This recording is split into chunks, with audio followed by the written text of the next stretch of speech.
Soy mala madre y me equivoco todos los días de mi vida. Pero todos, ¿eh? Todos los días de mi vida. Y me equivoco y pido perdón. Entonces nos equivocamos, pedimos perdón. Somos malas madres, somos malos padres, somos malas parejas, somos malos profesores. Nos equivocamos muchas veces y no pasa nada. ¿Pero qué piensas tú del castigo? Estoy en contra de los castigos. Intentemos sustituir el verbo ser por el verbo estar. Es decir, tú no eres malo. Tú te estás comportando mal ahora. Tú como padre o como madre, ¿cómo actúas?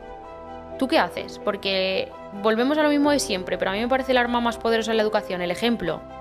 ¿Tú quieres que tu hijo haga esto? Hazlo tú.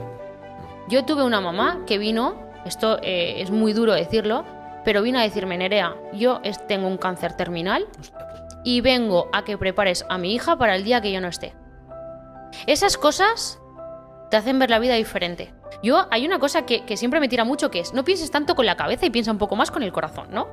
Entender que la perfección no existe, es que me parece muy importante. Es decir, hay personas que viven como muy agobiadas por conseguir una perfección que nunca van a conseguir. No se puede ser feliz sin ser amable, de verdad. No se puede. Es decir, la gente que no es amable es porque no es feliz. Ya está. Bueno, tu hijo no se acordará el día de mañana de cuántos másteres universitarios tienes, ni cuántas conferencias has dado. Tu hijo se acordará de los momentos que le has regalado y has estado presente. Entonces, tiempo de calidad, sí, pero en cantidad también. Que pensemos que hemos venido a la vida para algo. O sea, creo firmemente que tenemos un propósito en la vida.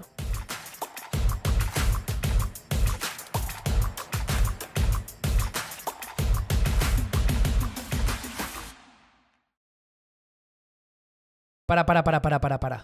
Más del 70% de las personas que nos ven y nos escuchan ni están suscritos a nuestro canal de YouTube ni nos siguen en Spotify. Necesitamos vuestra ayuda. Y diréis, ¿por qué?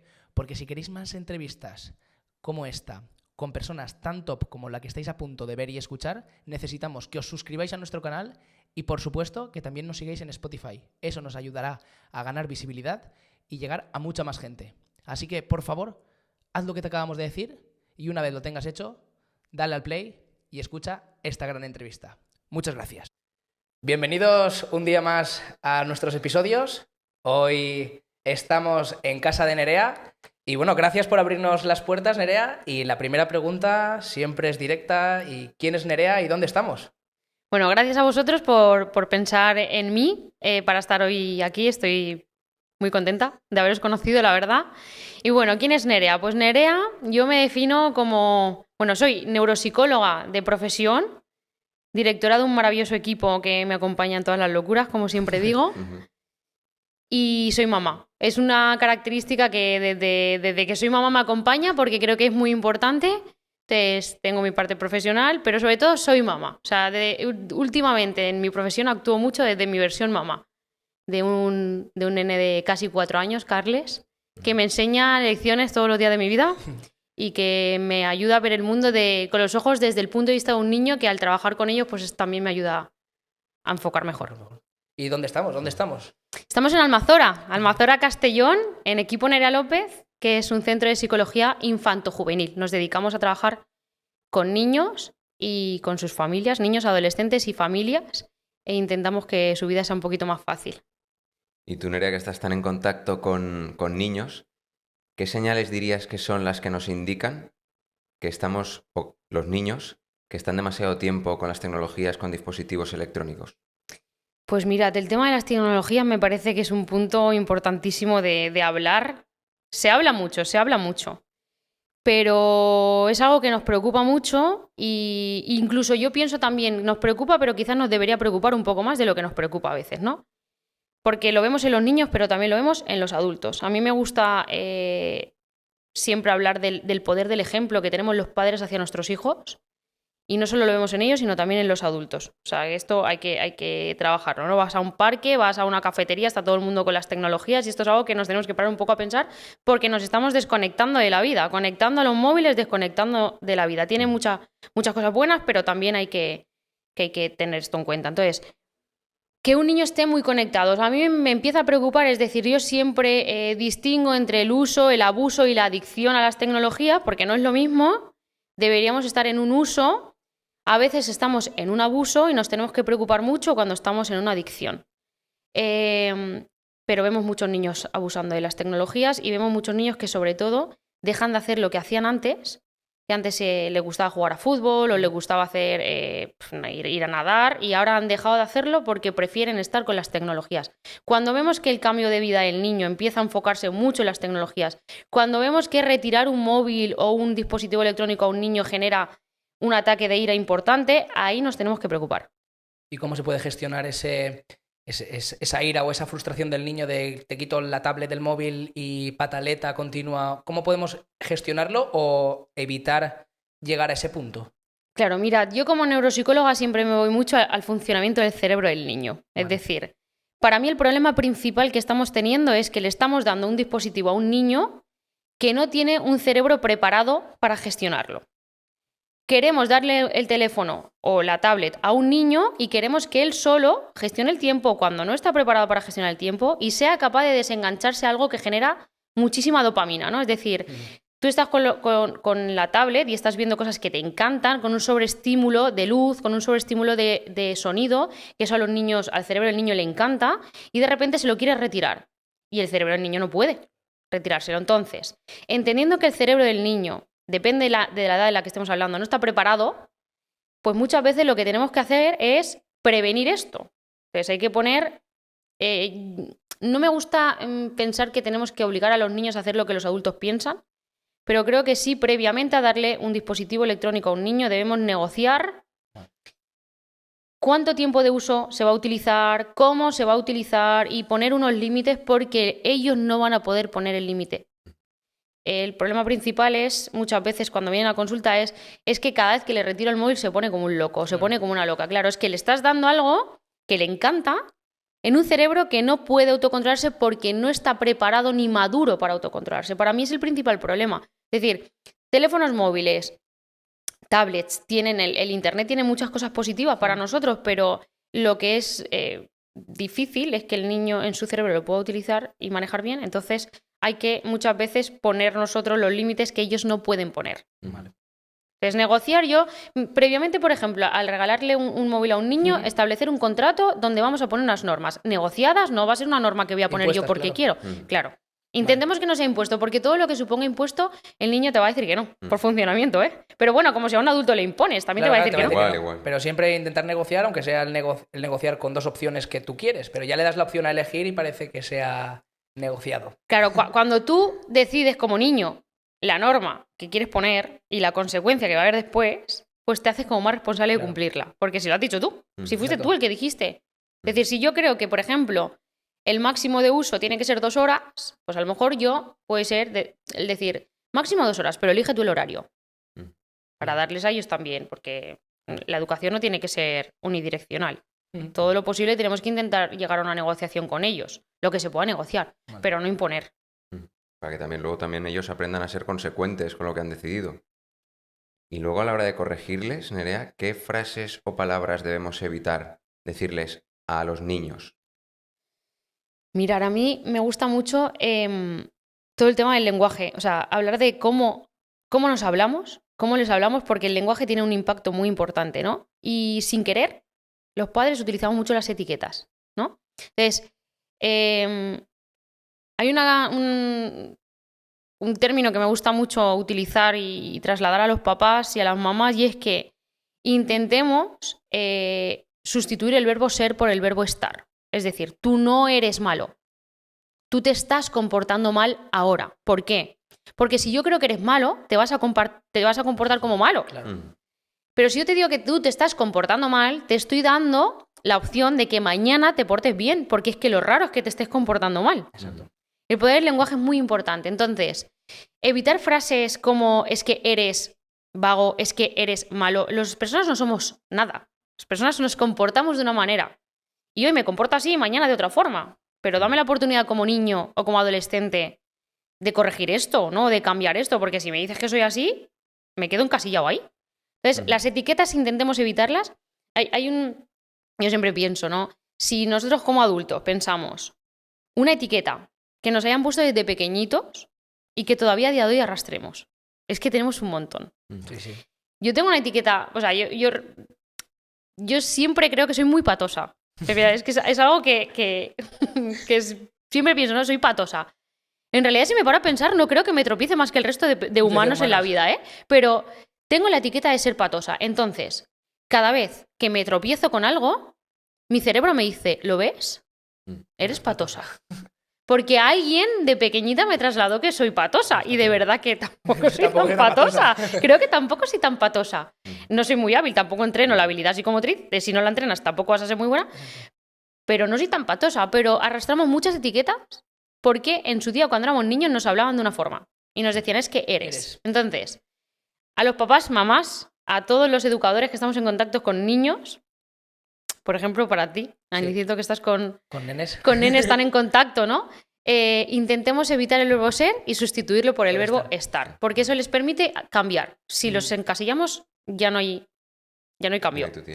Luego quiero también tratar un tema, ya que estamos hablando con el ser y el estar, el tema de los castigos, porque yo creo, pues yo no llevo mucho tiempo ejerciendo de maestro, sí, bueno, llevo 6 cursos, que es poco, ¿no? Al final en una carrera de fondo como es la de la educación, pero yo veo también el tema de los castigos como algo que no puede ser a la orden del te castigo y ya está, ¿no? Tiene que haber un fin pedagógico. Y yo, no sé tú desde tu punto de vista y desde tus conocimientos, yo no intento castigar, sino intento hacerles ver lo que han hecho mal y cómo poder cambiarlo. Es decir, a veces, evidentemente, tiene que haber una sanción porque tienen que haber sanciones. Pero, ¿qué piensas tú del castigo? Uy, a mí la palabra castigo me rechina muchísimo, muchísimo, muchísimo. O sea, estoy en contra de los castigos. Como término castigo, claro. ¿Vale? Es decir, desde luego en la vida nuestros actos tienen consecuencias y eso se lo tenemos que trasladar a los niños. Es decir, no vas por la vida y te toca y haces lo que te da la gana. No, en la vida existen consecuencias. Pero un castigo en sí, sin sentido, por ejemplo, nos gusta mucho castigar a los niños sin móvil cuando hacen algo mal. Por ejemplo, suspenden un examen y los castigos sin móvil. A ver, ¿qué sentido tiene? Vamos a ver.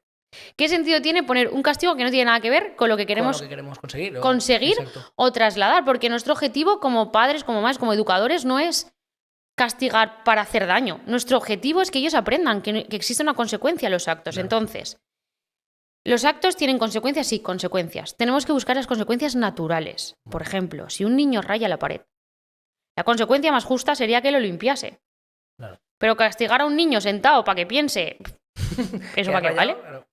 ¿Eso para qué vale? Si es que al final las consecuencias tienen que ser lo que tú dices, pedagógicas, claro, ¿no? Que aprendan que si algo no hacemos bien, pues recibimos consecuencias porque la vida es así. Y tenemos que funcionar en sociedad y si no hubieran consecuencias haríamos lo que nos diese la gana, ¿no? Entonces eso no sería lo mejor. Pero castigos como si no funcionan. A nivel neuropsicológico, el castigo solo te enseña a actuar por miedo a lo que va a venir. No te enseña a que no lo hagas porque no lo tienes que hacer por X razón. Te enseña a no hacerlo por miedo a la represalia. Claro. Y ahí lo que pasa es que conseguimos que los niños mientan. Si yo tengo miedo a que me castigues, claro, te voy a mentir. Si luego descubres que te he mentido, pues bueno, ya vemos después. Como niño, nada, ¿no? Ya veremos. Pero de momento te voy a mentir porque tengo miedo a que me castigues. Pero no porque esté aprendiendo a que esto no se haga por X razón. Entonces, cuando algo no hace bien el niño, debo buscar una consecuencia natural. Por ejemplo, no comer. O sea, si no te comes la comida, la consecuencia natural es que vas a tener hambre después. Claro. Pero no que te quito el móvil, que no tiene sentido. No tiene nada que ver. Claro. Entonces, ahí hay aprendizaje. Es que yo también veo que en el tema, porque nos hicieron una formación en el colegio, no sé si lo conocerás, a Pablo Viudes, y él habla mucho de que lo mismo que has comentado es que me ha venido a la imagen la formación porque decía que no hay niños malos, sino hay malos comportamientos. Y un mal comportamiento hay algo detrás, una falta de atención, un problema que ha tenido el niño. Entonces, yo intento porque al final el día a día en clase pues son muchos niños y hay momentos que pues estallas. Pero intentar buscar el motivo, porque siempre hay algo detrás. Siempre hay algo. A mí hay una frase que me encanta mucho decir, que es: detrás de un mal comportamiento hay una emoción que no sabe expresarse. En los niños. Esto es así. Los niños quieren hacer las cosas bien, de verdad. Sí. De verdad. Quieren contentarnos. Papá y mamá somos sus ídolos. Los profes sois sus ídolos. Quieren hacer las cosas bien, pero a veces no encuentran la forma de hacerlo. Entonces, cuando un niño tiene un mal comportamiento, o sea, a lo mejor está buscando llamar la atención, pero de la forma equivocada. O a lo mejor, entonces, es verdad que vivimos en una sociedad que tiende a ser muy conductual, ¿no? Entonces te dicen, si hay un niño que se porta mal, hay que ponerle consecuencias. Exacto. Pues si le pones consecuencias y no averiguas la causa, te digo yo que ese comportamiento se mantiene. Sí. Por ejemplo, recuerdo hace unas semanas una madre de un niño que es muy movido. Y dice, es que Nerea solo hace que saltar en el sofá. Y por más que lo riño, sigue saltando en el sofá. Y yo le pregunté, ¿y qué otra alternativa le has dado? Es decir, entendemos que tu hijo es un niño movido, que necesita moverse. Es una necesidad, claro. Necesita moverse. ¿Le has dado alguna alternativa a desfogarse? No. Pues lo vas a seguir haciendo. Claro, fácil. Que el pobre chaval no sabe qué hacer con su cuerpo, estrés, claro. que recibe cuando necesita moverse. Claro. Que no, claro, lo que los adultos vemos es un mal comportamiento. Pero si buscas la causa y atiendes la causa, el mal comportamiento desaparece. Si no atiendes la causa y pones consecuencias, no funciona. Si los niños, si el castigo funcionase, al hilo de lo de antes, si el castigo funcionase, los niños castigados serían los que mejor se portarían. Y justamente es lo contrario. Justamente es lo contrario. Sí. No funcionan las consecuencias si no buscamos la causa. Entonces, siempre en un niño, detrás de un mal comportamiento, hay una emoción que no puede o no sabe expresarse y hay que buscar qué está pasando. Y en materia Nerea de concentración y atención, esto al final va... O sea, todos queremos estar concentrados porque realmente cuando estamos concentrados en algo somos productivos, que es la esencia, vamos, sí. Para mí. Sí. Pero claro, no es lo mismo una persona que tiene a lo mejor 10 años y debe concentrarse que una persona que tiene 16, que una persona que tiene 28. ¿Cuáles son, desde tu punto de vista, los tips necesarios o la manera más eficiente de ser productivo, de estar concentrado? Mirad, la concentración también es un tema muy guay de hablar. Porque todos buscan la concentración, la productividad, cuando estás en las empresas, las formaciones, cómo ser más productivo, como tal. Bueno, importante entender que la atención que tiene que tener un niño no es la que tiene que tener un adulto. Es decir, el cerebro del niño no es el cerebro de un adulto en miniatura, es el cerebro de un niño. Que la ventana de la atención, cuanto más pequeñitos son, menos tiempo sostienen la atención. Pues así, cuando son pequeñitos van cambiando de juego continuamente, ¿no? Están jugando a las cocinitas, de repente se van a los juegos y dicen, es que no está más de 3 segundos en una actividad. Normal. Necesitan estar cambiando de estímulo para aprender y eso les hace que sean más esponjitas y aprendan más. O sea, es como que aprenden de más cosas, pero se hacen poco profundos en lo que aprenden, pero de momento el cerebro necesita aprender de muchas cosas, ya luego profundizaremos. Entonces, la atención en la sociedad en la que vivimos está dañada. Está muy dañada. Es decir, estamos viendo que los adultos cada vez tenemos menos atención. O menos atención sostenida, diría, ¿no? Sostenemos la atención menos. ¿Por qué? Porque en un mundo en el que todo es un sobreestímulo continuo, unas pantallas que te dan una dopamina continua, demasiado te tiene que interesar algo para tú sostener la atención ahí.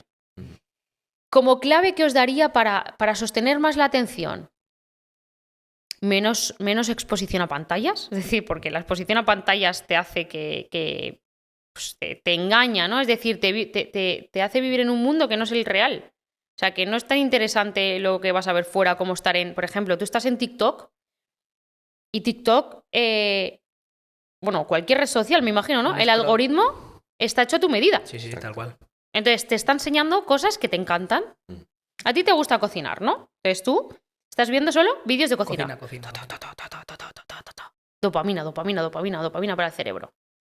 Que es la hormona del placer, ¿no? El placer inmediato. Luego te vas a la vida y la vida no es tan interesante. O sea, porque la vida no te está dando siempre cosas que te interesan. Tú te vas a un congreso, aunque sea de algo que te guste, y no te van a estar explicando todo el rato lo que te encanta. Exacto. Te quedas con 3 ideas, 3 momentos, 3 claves y no todo es... Entonces, el tema de las nuevas tecnologías lo que nos está llevando es a que nos dan siempre contenido que nos encanta y luego nos cuesta mucho prestar atención a lo que no.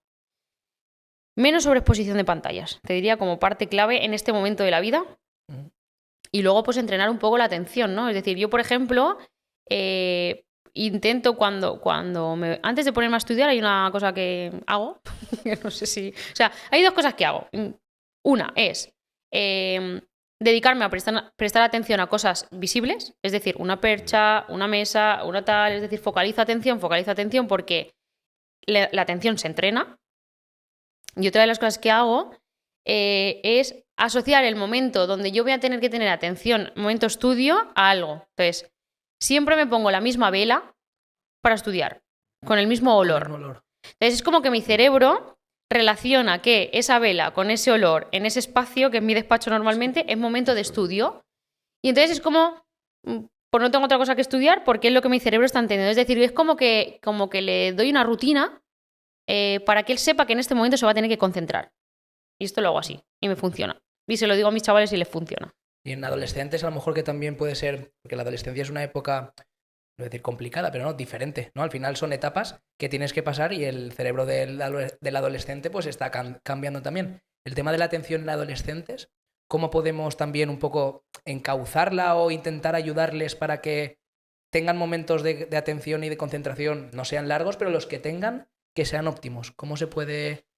Claro, un poco al hilo de lo que decíamos antes, que no tengan mucha sobreexposición a pantallas.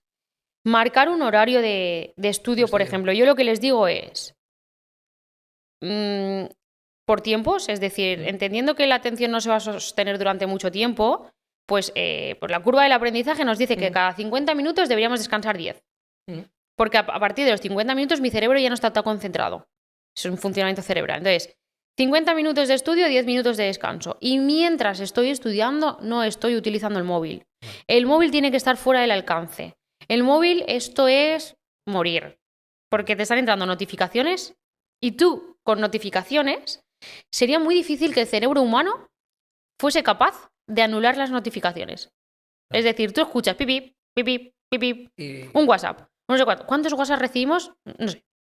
A la hora, un adolescente, en una hora, muchas veces, entran conmigo a la consulta y cuando salen, tienen 90 mensajes pendientes de contestar.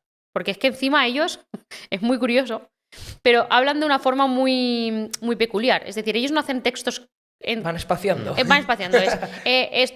Voy a entrar a hablar con Nerea, luego te llamo. Claro, eso supone 10 mensajes. El decir, estoy con Nerea, luego te aviso. Entonces, salen de la consulta y me dicen, tengo 90 mensajes sin contestar. Claro, tú estás estudiando y estás recibiendo notificaciones, es imposible que no atiendan las notificaciones. Entonces, como no van a ser capaces de ver las notificaciones y no contestar, pues pongámoslo más fácil para el cerebro, fuera el móvil durante el tiempo de estudio. 50 minutos de estudio, 10 minutos de descanso. Los 10 minutos de descanso, si quieres, miras el móvil. Mientras estás estudiando, no. Vale. Eso sería muy importante a la hora de prestar atención. Estar en un ambiente de estudio, a la hora de estudiar, neutro, que no tenga muchas distracciones, porque todo lo que supongan distracciones, el cerebro del adolescente. A ver, en el sistema educativo en el que estamos, no sé en tu caso, Aniceto, tú, porque sé que él sí que está más en contacto con la parte de educación, ¿no? No sé si tú has llegado a la misma conclusión que yo. A ver. Pero a mí me parece que el sistema educativo es... obsoleto, está obsoleto, no sirve. Hay que decirlo, sí, hay que decirlo. Muy aburrido. Sí. Muy aburrido. Es decir, prestar atención a nuestro sistema educativo es muy complicado. Cuando sales y en el TikTok te muestran cosas chulísimas, guapísimas, que te encantan bueno, los youtubers están... De moda porque... De moda completamente. Es normal, porque es divertido. Exactamente. Exacto. Entonces... prestar atención a algo que te aburre es muy difícil. Muy complicado. Entonces, estudiar para un adolescente es muy aburrido. Sí. Y es muy raro que un adolescente se ponga a estudiar de forma natural. Porque le apetece. Entendiendo que el cerebro adolescente le cuesta mucho ver a largo plazo. Sí. Son muy inmediatos, les cuesta mucho ver que esto es lo que necesitas para sacarte la carrera de tu vida. Ellos dicen, bueno, ya vemos. Ya vendrá. Ya vemos. Ya vemos para entonces, pero ya de momento... no puedo estudiar algo que me aburre. Exacto. Les cuesta mucho ponerse. Como les cuesta mucho ponerse, hay un poco que decirles, pues hay que poner un horario, hay que cumplirlo, no lo vas a cumplir 100%. Pero hay una cosa que les digo mucho, por encima de la motivación tiene que estar la disciplina. Porque motivación no vamos a encontrar. Y en el sistema educativo que tenemos es que está muy mal montado. Es que yo creo que nos tenemos que plantear un poco esto. Sí. Entonces, pues...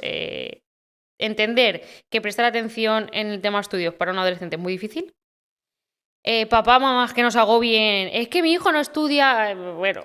Normal. Es un poco normal, ¿vale? Yo no se lo voy a decir a ellos. Yo a ellos no les voy a decir, chicos, a mí tampoco me apetecería estudiar. Yo les digo, es lo que tenemos que hacer, es el camino a seguir para lo que queremos conseguir. Llegar a estudiar, pero les cuesta un montón entenderlo, ¿eh? Ellos me dicen, sí, vale. Pero La ley del mínimo esfuerzo. A ver, los padres, tanto los padres como nosotros ya hemos pasado por ahí, por donde están pasando esos niños, entonces empatizamos con ellos porque sabemos que efectivamente en la escuela pues se te enseña una serie de cosas enfocadas a un propósito que el que te está enseñando interesa, que tú sepas ese propósito, que no sepas otros propósitos. Eso, si el día de mañana eres inquieto ya los descubrirás, Eso es. pero esto está hecho para lo que está hecho. Entonces, hablando un poquito de la empatía... Sí, aquí Sí, te añado una cosa. sí. Hay una preocupación muy común en los padres. Los padres vienen muy agobiados porque sus hijos no estudian todos los días. Pero luego, yo cuando estoy a solas con los padres les digo, tú cuando eras como él también, tú estudias. Y me dicen, no, yo no. Pero yo no quiero que él sea como yo. No, tú quieres que él sea un Superman, no sé. Claro. Claro. Muchas veces los padres nos agobiamos de ver cosas que nosotros no hacemos. Esto es muy importante, ¿eh? Es decir, ¿cuánto un padre o una madre proyecta sobre su hijo? Quiero decir, no es que yo no quiero que haga esto porque yo no lo hice y a mí me fue mal esta parte, ya, pues si tú no lo hiciste, o sea, entiende. Eso no quiere decir que nosotros como padres tenemos que transmitir cosas que le tenemos que pedir a nuestros hijos, cosas que creemos que es lo mejor para ellos, aunque nosotros no lo hiciésemos, pero que nos miremos un poquito a nosotros. Claro. O sea, tú como padre o como madre, ¿cómo actúas? ¿Tú qué haces? Porque volvemos a lo mismo de siempre, pero a mí me parece el arma más poderosa en la educación, el ejemplo. ¿Tú quieres que tu hijo haga esto? Hazlo tú. Exacto. Yo estudio continuamente. Y es verdad que muchas veces no me apetece estudiar, pero hay una de las cosas que me motiva a seguir haciéndolo es decir, este es el ejemplo que yo le quiero trasladar a Carles. O sea, Exacto. a mí me gustaría el día de mañana no tener que decirle, Carles, estudia por imposición, sino que me gustaría que Carles viese que su mamá estudia. De hecho, él tiene 4 años y a veces se va a su habitación y se pone a estudiar. Claro.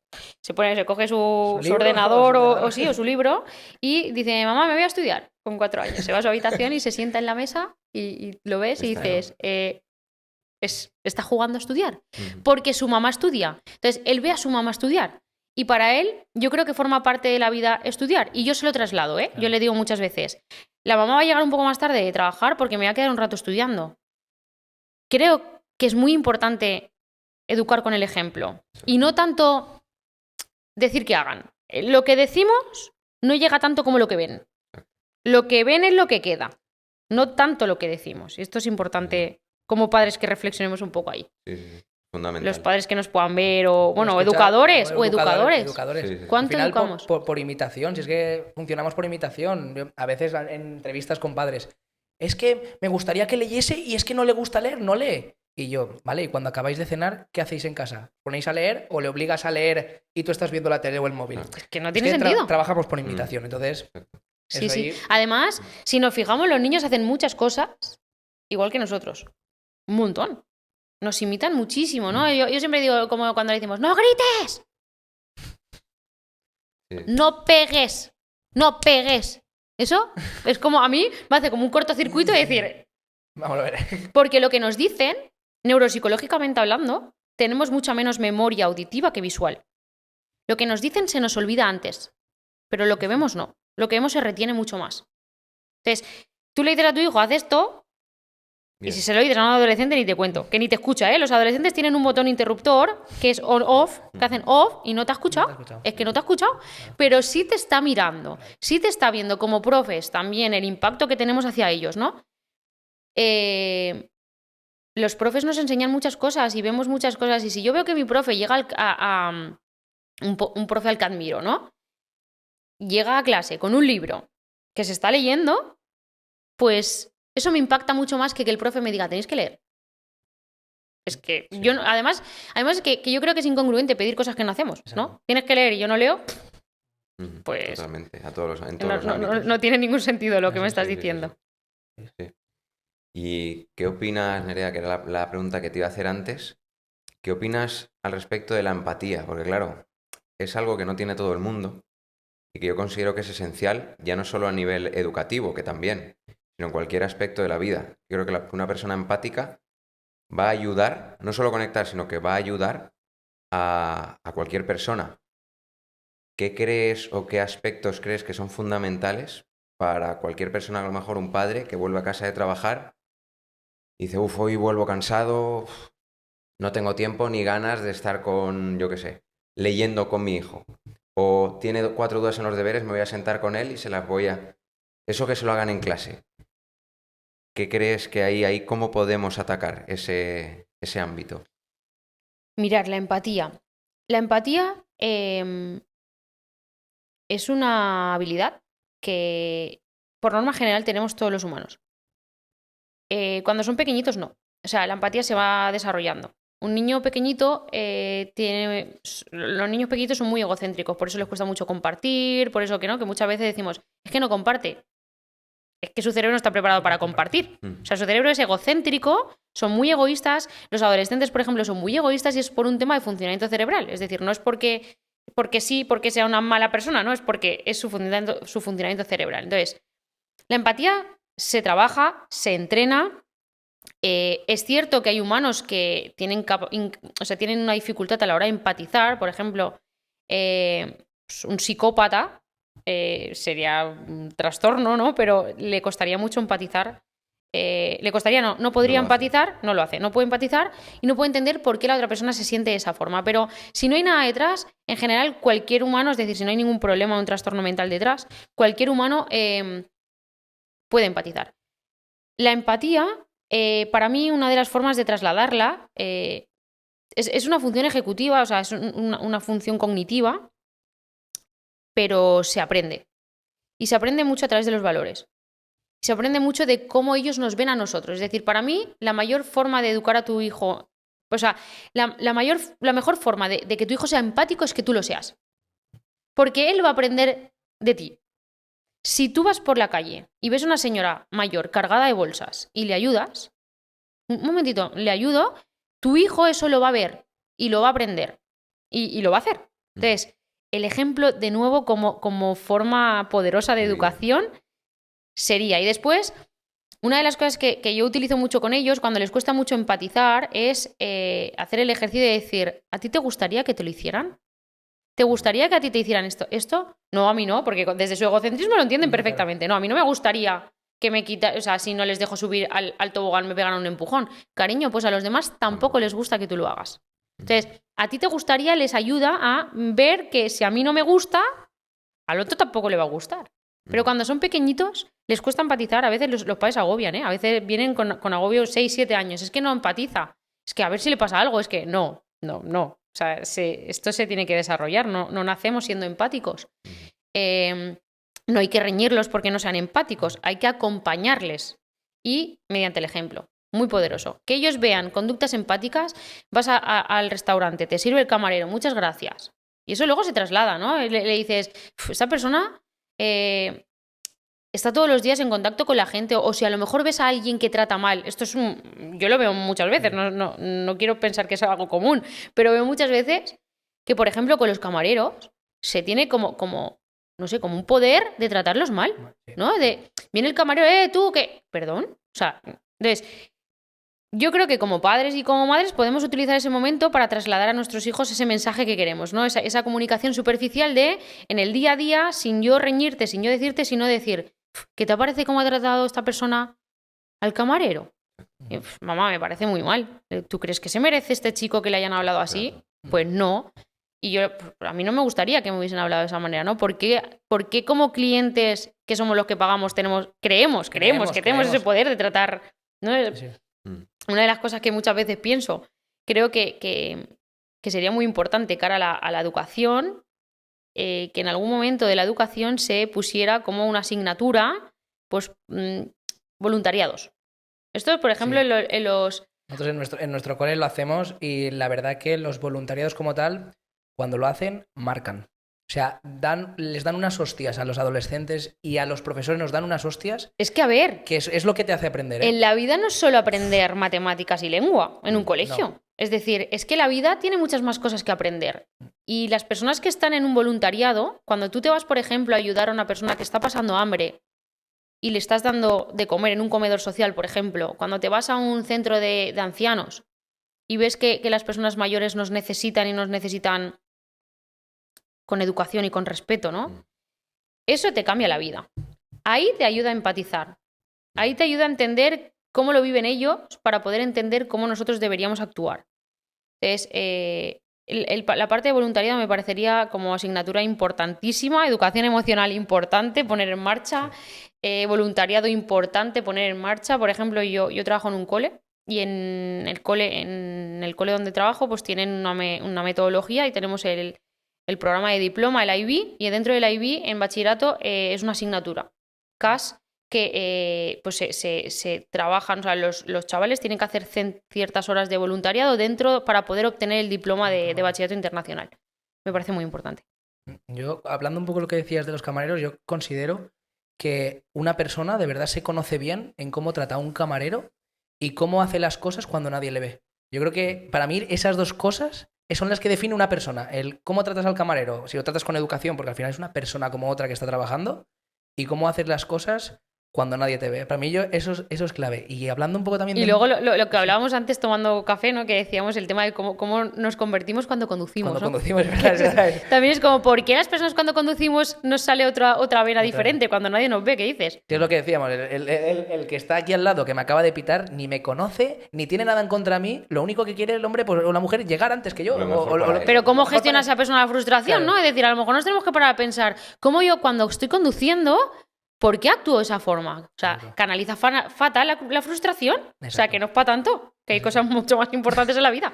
Y decías que, comentábamos que la empatía es algo que se tiene que trabajar y que es algo bueno. ¿Y qué piensas acerca de la gratitud en una persona? Yo también veo como la gratitud como una parte fundamental en una persona, lo diría como en ser feliz y en transmitir que estás a gusto. O sea, la gratitud, ¿qué piensas acerca de la gratitud? Yo creo,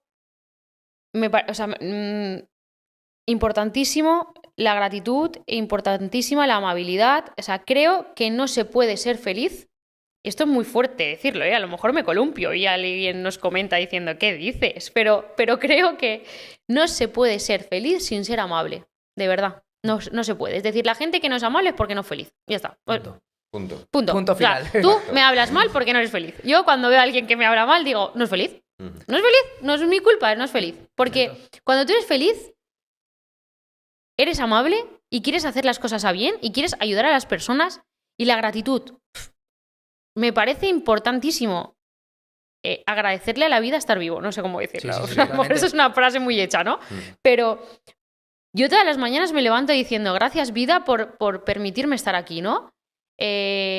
Es un ejercicio que también muchas veces a los chavales que vienen con depresión o con un estado depresivo, a veces no es una depresión, no en sí, pero un estado depresivo, el decir, todos los días, cuando acabe el día, vamos a pensar en 3 cosas que nos hayan pasado que tengamos que agradecer, porque todos los días nos pasan cosas a las que tenemos que agradecer. Y dar las gracias está muy infravalorado. Totalmente. Mucho. O sea, yo recuerdo una comida que tuve con una amiga que me dice, ¿pero por qué le das las gracias todo el rato? Volviéndole los camareros. Al camarero. Dice, eres muy pesada dando las gracias. Y le digo, a mí me da igual lo que tú pienses. Porque quiero dar las gracias. Y es muy importante. Una persona que viene, te sirve un café, gracias. Una persona que te cede el paso, gracias. O sea, ¿por qué nos cuesta tanto dar las gracias? Es que no pasa nada. O sea, que dar las gracias no es ser pesado. Y es gratis. Y es gratis. O sea, doy las gracias porque esa persona ha hecho algo que me ha beneficiado. Porque creo que ser amable es importantísimo en la sociedad y necesitamos más amabilidad de la que tenemos. Porque tenemos que agradecer. De verdad, tenemos que agradecer. Y si no eres capaz de agradecer a la vida estar vivo, ¿no? O sea, pues, por ejemplo, llega Navidad, pide un cumpleaños, pide un deseo, es tener salud, exactamente. Le doy las gracias a la vida todos los días de mi vida, de verdad, por tener salud. La gente dice, qué pesado. Tú no ves las cosas que yo veo aquí. Tú no ves las cosas que yo veo aquí de personas que no están sanas, o bien físicamente o bien emocionalmente. Yo tuve una mamá que vino, esto es muy duro decirlo, pero vino a decirme, Nerea, yo tengo un cáncer terminal y vengo a que prepares a mi hija para el día que yo no esté. Esas cosas te hacen ver la vida diferente. Esas cosas te hacen decir, a lo mejor no necesito dinero. No sé cómo decirlo, es que no me hace falta el dinero. De verdad, de verdad. Que yo compro lotería todos los años de mi vida, pero todos los años digo, prefiero que le toque a alguien que lo necesite más que yo. De verdad, o sea, si me toca, pues qué bien, pero que estar vivo ya es una lotería, que tener salud es importante, más de lo que nos paramos a pensar. Y yo o sea, esa mamá la llevo conmigo, bueno, la llevaré el resto de mi vida, el resto de mi vida, porque dije, desde luego, que lo más valioso que tenemos es estar sanos y vivos, ¿eh? Y que nos quejamos a veces de minucias. Yo ese ejercicio, a José le creo que se lo dije, porque somos muy lectores y en un libro leí que el cierre del día es súper importante, porque al final con lo que tú te acuestas esa noche, te levantas al día siguiente y si tú te acuestas pensando lo malo que me ha pasado, lo que tengo que hacer mañana, pues decía que era pensar eso, 2, 3 cositas, aunque sea, mira, pues me ha sonreído aquel y en ese momento me ha hecho gracia, o he visto cómo se caía mi hermano al suelo, nos hemos echado unas risas. Quiero decir, esos detalles y funciona. De hecho, si te paras a pensar, muchos sueños que tenemos están relacionados con lo último que pensamos. Sí, sí, sí. Es decir, me he pasado toda la noche, a mí me pasa muchas veces, me paso toda la noche pensando en números. Coincide cuando acaba el trimestre y tengo que presentar la contabilidad. Y me paso toda la noche, ¿no? O Carol, mi compañera, que está en la recepción, me dice, me paso toda la noche soñando con la agenda. Con cómo mover los pacientes de la agenda, porque a veces tengo viajes, yo doy conferencias fuera, y cuando me ponen una conferencia, a lo mejor ya tengo una cita puesta y le digo, Carol, me tienes que mover esta cita, que me tengo que ir de viaje y no puedo estar. Dice, me vas toda la noche soñando con la agenda. Si te acuestas pensando en las cosas bonitas que existen, todos los días nos pasan cosas bonitas, agradeciéndole la gratitud a la vida, pues a lo mejor sueñas con cosas bonitas. ¿Y cuán importante crees, Nerea, que es el tiempo de calidad con la familia? ¿Qué importancia tiene eso en la felicidad del ser humano? Mucha importancia, mucha importancia. Pero mirar, yo voy un poco más allá, ¿sabéis? Del tiempo. Me parece que el tiempo de calidad debe estar. Me parece que estamos perdiendo tiempo de calidad otra vez por el tema de los móviles. Uh-huh. Estamos con nuestros hijos y estamos con los móviles. Me incluyo, ¿eh? Me incluyo que yo muchas veces digo, el tiempo que has estado con Carles, pues como si no hubieses estado, ¿sabes? O sea, igual te vas y no hace falta que estés. No sé cómo decirlo, porque para que estés con él y estés mirando el móvil, pues no sé, vete a hacer otras cosas, yo qué sé. Pero yo, además del tiempo de calidad, creo que con los hijos es importante el tiempo en cantidad. Sé que vivimos en un mundo muy atropellado. Sé que antiguamente mamá no trabajaba, educaba a los hijos, papá trabajaba, pero la mamá estaba muy presente y ahora no. Ahora mamá y papá trabajamos a tiempo igual o más. En mi caso, mamá trabaja más que papá fuera de casa. Pero creo que nos tenemos que replantear esto. Y creo que en esa agenda que tenemos tan borrada, no sé, yo me incluyo, debe haber, yo este año por fin, después de muchos años, los martes y los viernes por la tarde no trabajo y tengo libre.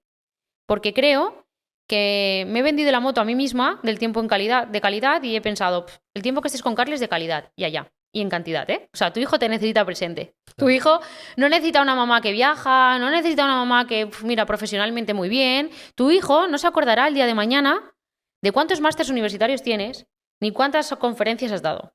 Tu hijo se acordará de los momentos que le has regalado y has estado presente. Entonces, tiempo de calidad, sí, pero en cantidad también. Empecemos a replantearnos un poco, que está muy bien ser madres trabajadoras, me incluyo, o sea, como madre, ¿no? Porque yo a mí misma me vendo como, yo soy una madre trabajadora, soy una madre empresaria, soy una madre, no sé, que económicamente se puede permitir muchas cosas porque su trabajo se lo permite. Ya, es que tu hijo no necesita eso. Es que tu hijo necesita una madre presente. Y yo por fin, este año, me he parado a pensar que trabajar más no es éxito, ¿no? Nos podemos parar a pensar qué es el éxito en la vida. Pues trabajar más no es éxito. Eso es una buena pregunta. Eso ahora me está viniendo. ¿Qué sería el éxito para ti entonces? Claro, esa es una pregunta que le podemos hacer a muchas personas. ¿Qué es el éxito para ti, no? Es como... A lo mejor yo hasta ahora he pensado que el éxito es llegar a ser una profesional magnífica. Hasta que vino Carles a enseñarme, mamá, quizás no hace falta que seas la mejor profesional del mundo. Quizás el éxito para una persona es no trabajar, poder permitirse no trabajar como madre. Lo digo lo de la madre porque nos han vendido como esa de esto de la igualdad, ¿no? De que las mujeres tenemos que estar ahí trabajadoras, empresarias, bien. Está muy bien para la que lo quiera, pero también la que no quiera trabajar y quiere estar con su hijo, pues también está bien. Totalmente. A lo mejor el éxito en la vida es una mamá que se puede permitir estar todos los días de su vida con sus hijos y regalarles el tiempo y el acompañamiento que sus hijos necesitan. ¿Qué es el éxito? Yo me lo planteo muchas veces, ¿eh?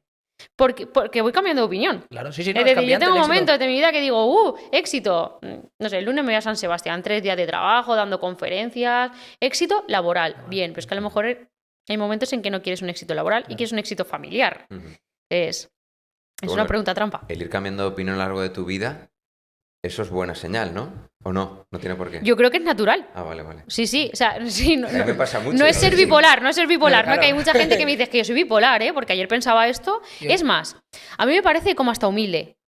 Es decir, yo tengo pensamientos que hoy pienso esto y si mañana me lo justificas, me haces cambiar de opinión. O por lo menos dudar, O dudar. y replantearte muchas cosas. Hay muchas cosas que pienso en un principio que digo, no sé, pues esto es lo mejor. Y mañana viene alguien, los padres y las madres que vienen a consulta me enseñan un montón de cosas, tengo la suerte de nutrirme cada día de mi vida. Cada día de mi vida. Y a veces me dicen algo y me dicen, Nerea, pero si esto fuera así, tal. Y yo digo, ¿verdad? Y me replanteo cosas y digo, a partir de ahora lo voy a decir diferente, porque lo que decía no era verdad. O lo que decía no transmite lo que de verdad pienso. Sí, cambiar de opinión. A ver, excepto en cosas muy evidentes. No, A ver. claro. Es como, no sé, hoy soy vegano y mañana no. Pues a lo mejor ahí Al pasado. ese cambio tan importante hay que vérselo. No me pueden influenciar tanto de un día para otro. Pero cambiar de opinión yo creo que es lo natural y lo humilde y lo que deberíamos estar dispuestos a hacer, Exactamente. Escuchar a la otra persona, entender que cada persona, o sea, cada conversación nos va a aportar algo que nosotros no sabemos, o sea, no sé, aprender un poquito de cada persona con la que estamos, Exacto. porque eso nos hace cambiar. Creo que estamos en continuo cambio todos los días de nuestra vida. El eliminar de nuestra mente cuando estamos hablando con alguien y nos cuentan algo, el decir, eso ya lo sabía. El eliminarlo completamente. De hecho, yo tengo la sensación de cuanto más sé, cuanto más aprendo, tengo la Menos sensación sabes. que menos sé. Exactamente. O sea, hay días, yo he llegado a tener crisis de verdad importantes, de subirme a un escenario para dar una conferencia, después de 6 másters universitarios y decir, si yo no sé de lo que voy a hablar. Y después decir, bueno, un poco igual de todo lo que has estudiado. No se te Algo. puede haber olvidado todo, ¿no? O sea, después de 6 másters universitarios todos los días en contacto con pacientes, Igual. igual de algo puedes hablar, ¿no? Sí. Pero tengo esa sensación de decir, no sé. No sé nada. Me pasa a veces. Tengo crisis existenciales, ¿no? No sé cómo se llaman. Pero es como, no sé No tengo mucho ni de lo idea. que voy a hablar. Pues, bueno, no sé mucho, o sea, pero es como, cuanto más sabes, cuanto más escuchas a personas, dices, ¡buah! Pues no sabía tanto, de esto. Exacto. Porque esto lo he aprendido nuevo. Y bueno, creo que es como la vía de la superación. Si no tenemos esa vía abierta, Luego también un poco lo Fatal. que habías dicho antes, que me ha gustado, y el darte cuenta de que no eres perfecto y que no lo hacemos bien y que somos malos en ciertas cosas. Y lo que nos has dicho antes a mí me ha chocado porque nos has dicho, soy mala madre. O sea, y no soy perfecta y no lo hago bien. Entonces también quiero que sea un mensaje que cale la gente que nos pueda estar escuchando o que nos esté viendo, el que no pasa nada por ser malos padres, pongámoslo entre comillas, de que no lo hacemos todo perfecto y que no podemos llegar a todo. Entonces me gustaría que pudieses desarrollar un poco eso de soy mala madre. mira, no es que no pase nada, sino que nos hace humanos. Al final somos humanos. Y tenemos que entender que los humanos se equivocan. Y que es hasta bonito. Es decir, cada vez que yo me equivoco, pues me doy cuenta de que algo no lo he hecho bien. Y me da la oportunidad de aprender. Se aprende mucho más de los errores, mucho más, que de los aciertos. Entonces, cada vez que yo me equivoco, estoy aprendiendo. Y aprender me hace ser mejor. Entender que la perfección no existe, es que me parece muy importante. Es decir, hay personas que viven como muy agobiadas por conseguir una perfección que nunca van a conseguir. Entonces, ¿soy una mala madre? Sí. O sea, yo es algo que repito muchas veces en las consultas, cuando vienen los padres y las madres. Es que, Nerea, he hecho esto y lo he hecho fatal. Y le digo, muy bien. Muy bien por hacerlo mal. Muy bien por hacerlo mal. O sea, porque pensamos que el hecho de ser madres o profesores o nos hace ser perfectos. Perdón. O sea, el mensaje que yo le quiero trasladar a mi hijo es muy claro, ¿eh? Es muy claro. O sea, para mí hay un valor que me encantaría que Carles obtuviese de esta vida, que es ser humilde. Hay muchas cosas que se pueden aprender y otras que se tiene que aprender desde la cuna, ¿no? Y quiero que él sea humilde. De verdad que es que mi propósito sería que mi hijo fuese una persona humilde. Que fuera una buena persona dispuesta a ayudar a los demás. Y para ser humilde, es imprescindible que sepas que no eres perfecto. No puedes ser humilde siendo perfecto. Exacto. Entonces, todos nos ayudan a aprender. Soy mala madre y me equivoco todos los días de mi vida. Pero todos, ¿eh? Todos los días de mi vida. Y me equivoco y pido perdón. O sea, lo que no puedo hacer es equivocarme y no hacer nada, ¿eh? Eso, por favor. O sea, me equivoco y pido perdón. Y lo digo, mamá se ha equivocado. Mamá te ha chillado y no te tendría que haber chillado. Y te pido perdón. No debería haberlo hecho.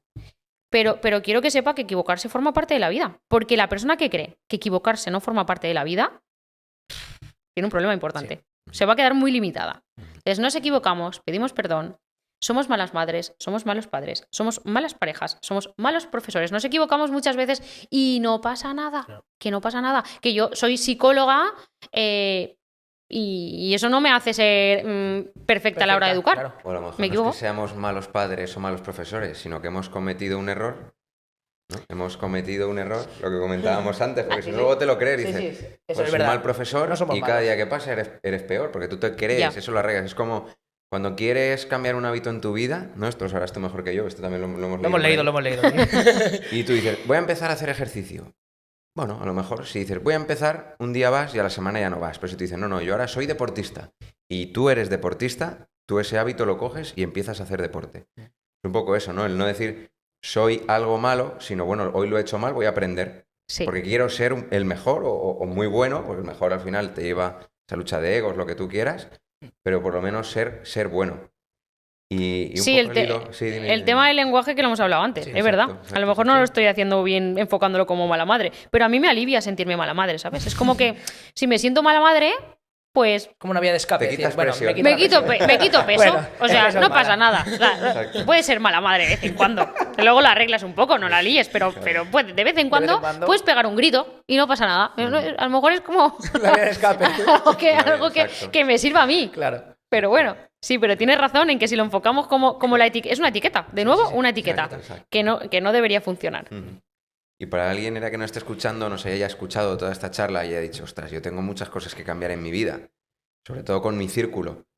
¿Qué tip le podrías dar para decir, mira, vamos a hacer borrón y cuenta nueva? ¿Qué es lo que puede hacer a continuación, después de escucharnos, para mejorar un poquito la relación con un ser querido, con su hijo, con su pareja, con sus padres, con sus abuelos? Bueno, pues a ver, sobre todo me parece que el cambio está en tomar conciencia. O sea, lo más importante es que tú tomes conciencia de que algo tienes que cambiar. Por ejemplo, con el tema de las amistades. Que ahora cuando estabas diciendo esto me venía a mí a la mente, ¿no? ¿Cuántas veces tenemos cosas pendientes que no hacemos, ¿no? Pues una amistad que se ha distanciado. Y todos los días te lamentas de que la amistad se ha distanciado, pero no haces nada. Toma acción. O sea, sé humilde. Quítate el ego de encima. ¿Hace tiempo que no hablas con él o con ella? Pregúntale, escríbele. No pienses tanto en el que... Hay una cosa que siempre me tira mucho, que es no pienses tanto con la cabeza y piensa un poco más con el corazón, ¿no? Cuando alguien quiere tomar una decisión importante y me pregunta, Nerea, ¿qué es lo que tengo que hacer? Y yo siempre le digo, ¿qué te dice tu corazón que hagas? Que haga esto, pero es que esto no debería hacerlo, porque mi mente, mi cerebro me dice que todo lo que hagamos desde el corazón, de verdad que estará bien hecho. A la hora de educar, ¿qué tengo que hacer con mi hijo? Lo que te diga tu corazón. Párate a escucharte. Tú de corazón, ¿qué harías? Porque si te equivocas desde el corazón, te has equivocado bien. Te has equivocado bien. Si te equivocas desde la cabeza, igual ya no tanto. Pero déjate llevar un poco más por lo que tu corazón te marque y no tanto por lo que deberías hacer. Si en algún momento algo les ha despertado el decir, uy, esto tendría que cambiarlo. Uy, esto, vale, párate un poco, que tenemos que parar de vez en cuando. Estamos muy atropellados en la vida, ¿eh? Tómate unos minutos de tu vida para parar. Escúchate. ¿Qué te está diciendo tu cuerpo? Incluso escúchate los signos de ansiedad que nos marca el cuerpo. Últimamente te duele mucho la cabeza. Escúchate. Toma apuntes, toma nota un poco de qué cosas deberías hacer cambiar y toma la decisión de, en esto que debería cambiar, el corazón que me dice. Porque muchas veces actuamos desde la cabeza. No le voy a escribir porque ella tampoco me ha escrito a mí. Venga, pues así estamos. Desde el ego. Exactamente. Ego, sí. Así estamos. Llevamos 3 meses sin hablar. Una amistad que ha sido siempre una amistad bonita y de repente estamos sin hablarnos porque ninguna de las dos pega el paso. Porque la cabeza dice que si ella no te escribe, tú tampoco. Totalmente. ¿Y tu corazón qué te dice? Porque te acuerdas de ella todos los días. A lo mejor te estás haciendo sufrir a ti misma. Sí. Exactamente. Escribe. Y si escribes y te contesta mal, entonces ya... Bueno. Vamos a la valorarlo. cosa, Claro. vamos a valorarlo. Pero si ha salido del corazón, no habrá sido. Tú lo has un hecho error. desde la bondad, desde la humildad total, pues ha salido mal esa reconciliación, por así decirlo, pues ya está. Se acepta o se trabaja y listo. Sí, pero tomar conciencia y actuar desde el corazón, siempre. Pues, Nerea, esto ha sido una charla. Se ha pasado el tiempo volando. Volando, sí. Pero no queremos nunca, es como nuestra sello de identidad, dejar que acabemos sin que tú a lo mejor tengas ese momento de hablar de algo que no hemos hablado y te hubiese gustado hablar, o de dejar tu sello de identidad, o de comentar algo a lo mejor que quieras acabar. Entonces te cedemos la palabra y es tu momento. Uy, hemos hablado de tantas cosas que casi no me queda nada pendiente de decir. Y a modo de conclusión, a lo mejor. O a lo mejor un cierre que Exacto. digas esto sí o sí de todo lo que hemos hablado. Tiene Esencial. que quedarse la semillita que vaya entrando en la gente. Sí, pues mirar, diría que pensemos que hemos venido a la vida para algo. O sea, creo firmemente que tenemos un propósito en la vida. O sea, yo soy muy científica y muy psicóloga, pero tengo una parte espiritual que me acompaña siempre, ¿no? Y Qué tengo bueno. como esa sensación de que hemos venido a la vida a algo, a hacer algo. Tenemos una misión o una obligación de intentar dejar este mundo un poquito mejor de lo que nos lo hemos encontrado. Eso es lo que yo creo. Y hay algo que yo siempre me repito muchos días, es la huella que quiero dejar, ¿no? Es decir, entendiendo que mi propósito en la vida es alguno, voy encontrando muchas misiones a lo largo de mi vida que hacer, pero siempre me acompaña el ¿qué huella quieres dejar aquí? ¿Tú cómo quieres que te recuerden el día que no estés? ¿No? Con Carles es algo que me pregunto mucho, ¿no? Es algo que digo, ¿tú cómo quieres que el día de mañana te recuerde tu hijo? Porque en función de esa huella que yo quiero dejar, tiene mi función la vida. Es decir, si yo no quiero que mi hijo me recuerde como una madre gritona, pues no puedo gritar. Exacto. Si yo quiero que mi hijo me recuerde el día de mañana, y digo mi hijo porque ahora mismo es Tu todo. mi motor, ¿no? Exacto. Por el que yo pienso el día de mañana, yo digo, yo no estaré, pero él sí. Pienso, si yo quiero que Carles me recuerde como una mamá presente, como una mamá que lo escucha, que lo comprende, no puedo estar riñéndolo todos los días, tengo que escucharlo. O sea, la huella va ligada a cómo yo actúo en la vida. Entonces, creo que tenemos que plantearnos que hemos venido a esta vida para algo. No es casualidad que estemos aquí, que tenemos una misión importante, por lo menos de dejar un mundo mejor. Por eso creo mucho que parte de nuestra función es esa responsabilidad social, ayudar a los que más nos necesitan. Creo que también, o sea, soy bastante optimista con el tema, ¿no? De hecho, con todo esto que ha pasado de la Dana, he entendido que o sea, creíamos que venimos arrastrando hace mucho tiempo que los adolescentes, pues que parece que antes éramos mejor que ahora, que los adolescentes de ahora son más complicados, que no sé cuánto. Y yo ahora con la Dana he dicho, ¿de verdad creéis que somos una sociedad tan mala? ¿De verdad creéis que los adolescentes se están comportando tan mal?